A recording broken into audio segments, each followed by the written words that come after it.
नमस्कार। आकाशवाणी से प्रस्तुत है समाचार संध्या।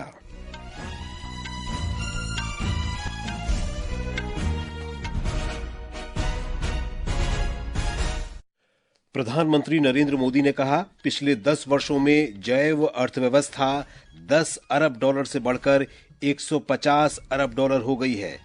जीनोम इंडिया डाटा जारी करने को अनुसंधान और स्वास्थ्य देखभाल के लिए ऐतिहासिक कदम बताया। गृह मंत्री अमित शाह ने कहा, सरकार पुलिस बलों को स्मार्ट बलों में बदलने के लिए प्रतिबद्ध। उत्तर प्रदेश के मुख्यमंत्री योगी आदित्यनाथ ने प्रयागराज में महाकुंभ की तैयारियों का जायजा लिया। भाजपा अध्यक्ष जेपी नड्डा ने पार्टी की दिल्ली चुनाव प्रबंधन समिति की बैठक की।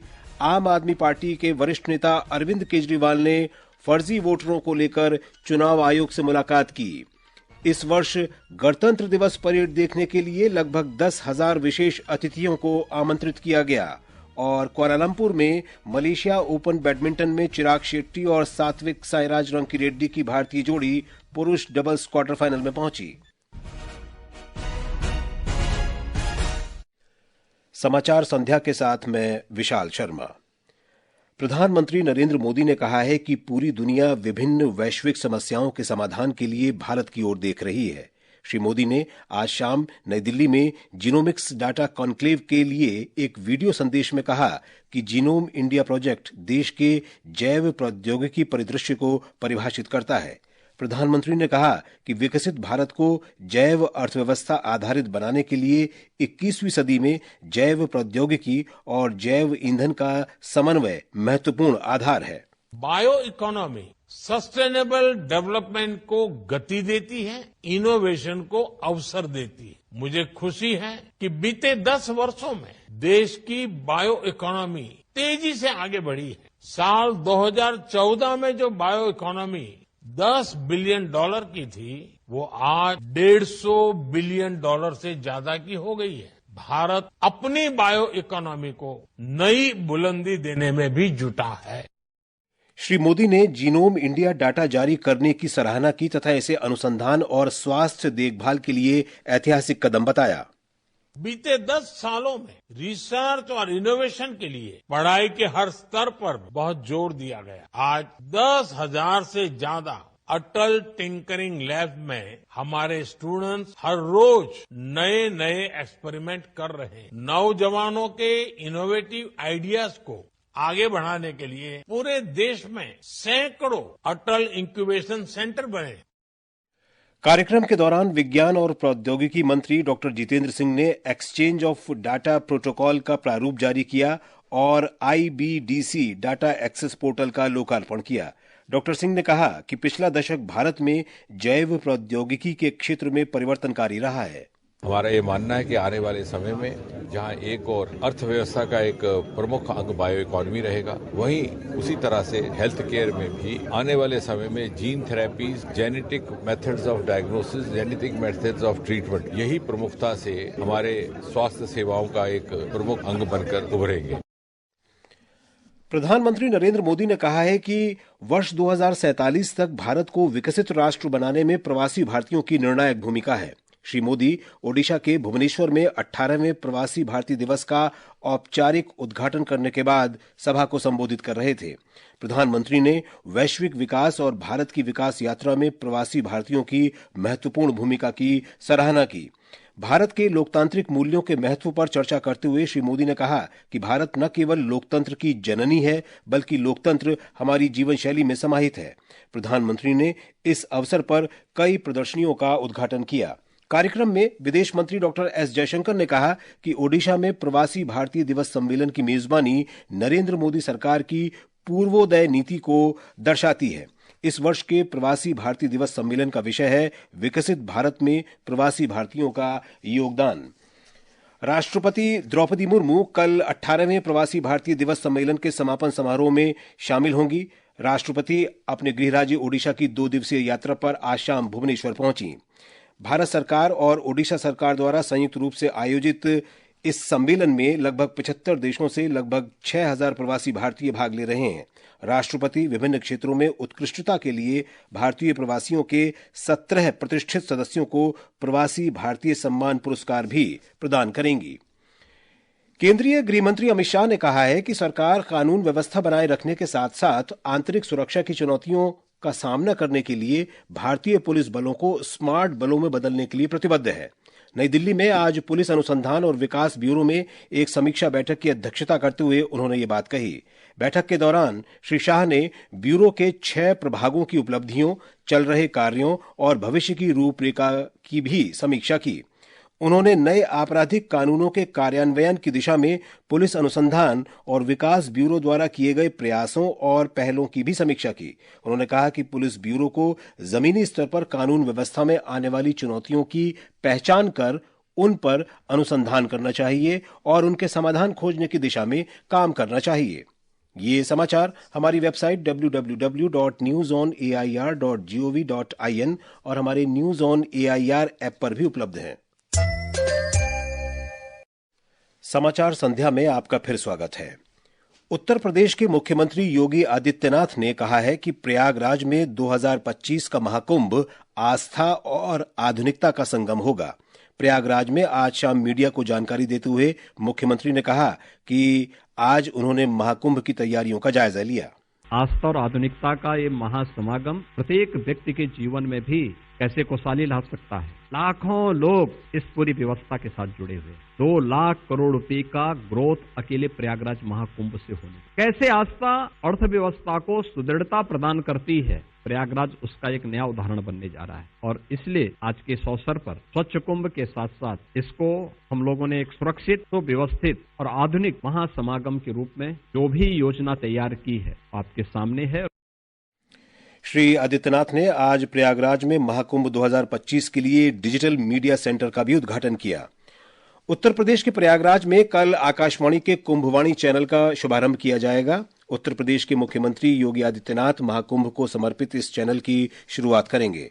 सूचना और प्रसारण राज्य मंत्री डॉक्टर एल मुरुगन कार्यक्रम में वर्चुअल माध्यम से भाग लेंगे। इस दौरान मुख्यमंत्री कुंभ मंगल धुन का भी शुभारंभ करेंगे।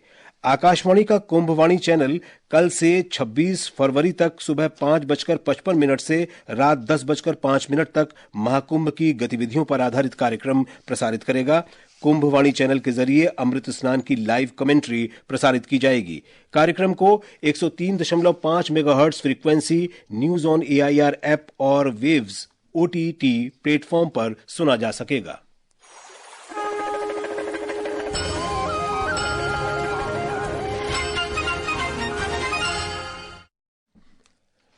केंद्रीय वाणिज्य और उद्योग मंत्री पीयूष गोयल ने कहा है कि जैविक खेती बेहतर आय और रोजगार सृजित करने का शक्तिशाली माध्यम बन गई है। श्री गोयल ने आज नई दिल्ली में राष्ट्रीय जैविक उपज कार्यक्रम के 8वें संस्करण का उद्घाटन करते हुए कहा कि जैविक खेती से किसानों की आय में वृद्धि हुई है। केंद्रीय मंत्री ने कहा कि फिलहाल जैविक उत्पादों का निर्यात 6,000 करोड़ रुपए है, जिसके अगले 3 वर्ष में 20,000 करोड़ रुपए होने की संभावना है। सबसे ज्यादा किसान जैविक खेती में भारत में और दुनिया में दूसरे नंबर पे है भारत का जमीनी क्षेत्रफल। अगर हमने थोड़ी और मेहनत की तो मुझे पूरा विश्वास है कि हम विश्व में नंबर 1 बन सकते हैं और अपने किसानों की आमदनी को बढ़ावा दे सकते। परीक्षा पे चर्चा के 8वें संस्करण के लिए देश विदेश से छात्रों, शिक्षकों और अभिभावकों से 2,70 लाख से अधिक पंजीकरण प्राप्त हुए हैं। इस कार्यक्रम के लिए mygov.in पोर्टल पर ऑनलाइन पंजीकरण 14 दिसंबर से शुरू हुआ था और ये इस महीने की 14 तारीख तक चलेगा। शिक्षा मंत्रालय ने बताया कि प्रधानमंत्री नरेंद्र मोदी की परीक्षा पे चर्चा पहल परीक्षा से जुड़े तनाव को कम करने और परीक्षा को एक उत्सव में बदलने के लिए राष्ट्रव्यापी आंदोलन के रूप में आगे बढ़ रही है। भारतीय जनता पार्टी अध्यक्ष जगत प्रकाश नड्डा ने आज पार्टी की दिल्ली चुनाव प्रबंध समिति की एक बैठक की। राष्ट्रीय राजधानी में आयोजित ये बैठक विधानसभा चुनावों में पार्टी की रणनीति तय करने के लिए बुलाई गई थी। बैठक में भारतीय जनता पार्टी के दिल्ली प्रदेश अध्यक्ष वीरेंद्र सचदेवा और पार्टी के अन्य वरिष्ठ नेता उपस्थित थे। बैठक के बाद श्री सचदेवा ने बताया कि श्री नड्डा ने चुनाव तैयारियों का आकलन किया और सुझाव दिए। भाजपा नेता ने आम आदमी पार्टी पर दिल्ली में अवैध मतदाताओं का पंजीकरण कराने के प्रयास करने का आरोप लगाया। 23 तारीख को इलेक्टोरल रोल फ्रीज हो गया। 24 तारीख से लेकर अब तक जितने वोट बन रहे हैं, मैं दावे के साथ कह रहा हूँ, अरविंद केजरीवाल की आम आदमी पार्टी इन वोटों को बनाने का अनैतिक रूप से काम कर रही है। अपने कार्यकर्ताओं के घरों में आसपास के प्रदेशों के रिश्तेदारों के नाम जोड़ने की एक कवायद चल रही है। इस बीच आम आदमी पार्टी के नेता अरविंद केजरीवाल ने आज नई दिल्ली में निर्वाचन आयोग से मुलाकात की। उन्होंने आरोप लगाया कि दूसरे राज्यों से दिल्ली में लोगों को लाकर फर्जी मतदाता बनाए जा रहे हैं। बहुत बड़े स्केल पे स्कैम चल रहा है, बहुत बड़ा फ्रॉड चल रहा है। छोटी सी असेंबली है, पिछले 15 दिन में 13,000 नए वोट बनने की एप्लीकेशन आई है। तो हमने उनको ये कहा कि इस तरह के लार्ज स्केल पे एडिशन और डिलीशन हो रही है। 18.5% वोट अगर किसी विधानसभा की इधर से उधर कर दी जाएंगी तो फिर चुनाव थोड़ी है। ये समाचार आकाशवाणी से प्रसारित किए जा रहे हैं। गणतंत्र दिवस परेड के अवसर पर इस वर्ष लगभग 10,000 विशेष अतिथियों को आमंत्रित किया गया है। एक रिपोर्ट। इन विशेष अतिथियों में सरपंच, आपदा राहत कार्यकर्ता, सर्वश्रेष्ठ प्रदर्शन करने वाले जल योद्धा, हथकरघा और हस्तशिल्प कारीगर, मन की बात प्रतिभागी, माय भारत स्वयंसेवक, पूर्वोत्तर राज्यों के अतिथि और सर्वश्रेष्ठ स्टार्टअप शामिल हैं। रक्षा मंत्रालय ने कहा है कि आमंत्रित अतिथियों में से कुछ स्वयं सहायता समूहों के माध्यम से रोजगार सृजन सुनिश्चित करने के लिए अनुकरणीय कार्य कर रहे हैं। पैरा ओलंपिक दल के सदस्य, शतरंज ओलंपियाड पदक विजेता, ब्रिज वर्ल्ड गेम्स रजत पदक विजेता और स्नूकर विश्व चैंपियनशिप स्वर्ण पदक विजेताओं को भी विशेष अतिथि के रूप में आमंत्रित किया गया है। दीपेंद्र की रिपोर्ट के साथ समाचार कक्ष से सरफिरोजी। रक्षा मंत्री राजनाथ सिंह एयरो इंडिया 2025 समारोह से पहले कल नई दिल्ली में राजदूतों की गोलमेज बैठक की अध्यक्षता करेंगे। रक्षा मंत्रालय ने बताया है कि इस कार्यक्रम में भाग लेने के लिए 150 से अधिक मित्र देशों के राजदूतों और उच्चायुक्तों को निमंत्रण भेजा गया है। केंद्रीय संसदीय कार्य मंत्री किरेन रिजिजू कल नई दिल्ली में केंद्रीय विद्यालयों के लिए 34वीं राष्ट्रीय युवा संसद प्रतियोगिता 2023-24 के पुरस्कार प्रदान करेंगे। विकसित भारत युवा नेता संवाद 2025 नई दिल्ली में कल से भारत मंडपम में शुरू होगा। युवा कार्यक्रम और खेल मंत्रालय ने कहा है कि इस 3 दिवसीय कार्यक्रम का उद्देश्य युवाओं को विकसित भारत के लिए उन्नतशील विचार प्रस्तुत करने के लिए मंच प्रदान करना है। लोकसभा अध्यक्ष ओम बिरला ने कहा है कि भारतीय और स्कॉटिश सांसदों को आर्टिफिशियल इंटेलिजेंस के उपयोग में अपने अनुभवों से सीखने की आवश्यकता है।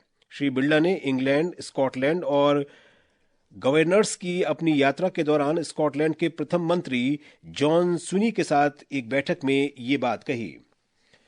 अमेरिका की फिल्म नगरी लॉस एंजलिस भयानक आग की चपेट में है और इसमें हॉलीवुड हिल्स को भी अपनी चपेट में ले लिया है। कल रात तकरीबन 1.5 लाख लोगों को क्षेत्र से बाहर जाने के आदेश दिए गए। सात्विक साईराज रंकीरेड्डी और चिराग शेट्टी कुआलालंपुर में मलेशिया ओपन बैडमिंटन टूर्नामेंट के पुरुष डबल्स क्वार्टर फाइनल में पहुंच गए हैं। भारत की जोड़ी ने आज मलेशिया के नूर मोहम्मद अयूब और तेन वी कियोंग को 21-15, 21-15 से हराया। कल अंतिम 8 में सात्विक और चिराग का सामना मलेशिया के ही ओंग येव सिन और तियो ई यी से होगा। और अब अंत में मुख्य समाचार एक बार फिर। प्रधानमंत्री नरेंद्र मोदी ने कहा, पिछले 10 वर्षों में जैव अर्थव्यवस्था $10 अरब से बढ़कर $150 अरब हो गई है। जीनोम इंडिया डाटा जारी करने को अनुसंधान और स्वास्थ्य देखभाल के लिए ऐतिहासिक कदम बताया। गृह मंत्री अमित शाह ने कहा कि सरकार पुलिस बल को स्मार्ट बल में बदलने के लिए प्रतिबद्ध है। उत्तर प्रदेश के मुख्यमंत्री योगी आदित्यनाथ ने प्रयागराज में महाकुंभ की तैयारियों का जायजा लिया। भाजपा अध्यक्ष जेपी नड्डा ने पार्टी की दिल्ली चुनाव प्रबंधन समिति की बैठक की। आम आदमी पार्टी के वरिष्ठ नेता अरविंद केजरीवाल ने फर्जी वोटरों को लेकर चुनाव आयोग से मुलाकात की। इस वर्ष गणतंत्र दिवस परेड देखने के लिए लगभग 10,000 विशेष अतिथियों को आमंत्रित किया गया। और कुआलालंपुर में मलेशिया ओपन बैडमिंटन में चिराग शेट्टी और सात्विक साईराज रंकीरेड्डी की भारतीय जोड़ी पुरुष डबल्स क्वार्टर फाइनल में पहुंची। इसके साथ ही समाचार संध्या का ये अंक समाप्त हुआ। नमस्कार।